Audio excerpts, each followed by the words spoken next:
Polycom VVX 250, 350, and 450, we're going to go ahead and go over the transfer function for these phones.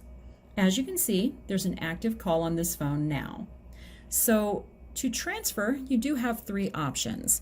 You're going to press this transfer button, and the default option is consultative transfer or warm transfer, which means that you are going to announce that call to the person that you're transferring to. So we're going to go ahead and dial an extension to transfer that call to, and we're going to press send. That call is now you are connected with that extension that you want to transfer the call to, and you're speaking with them. And they're going to go ahead and tell you, do you want to take this call? They're going to say, yeah, sure, I would like to take that call. You're going to go ahead and press that transfer button, and that is going to complete that transfer.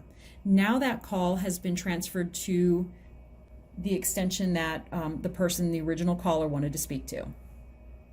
Okay, we went over consultative or warm transfer. We're going to go ahead and go over blind transfer now. So what you want to do for blind transfer is you're going to press transfer, and then you're going to press the blind key, and you're going to dial the extension where you want to send that call to.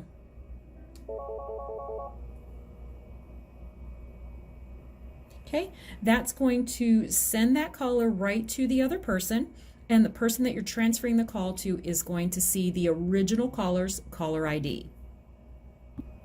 The third transfer option is transfer to voicemail. And what that will do is that will take your original caller, and that will transfer the call right back to their voicemail. So what you're going to do for that is you're going to transfer, and you're going to press the blind button again, and you're going to dial the pound key and then the extension where you want to send that call to, and you're going to press send.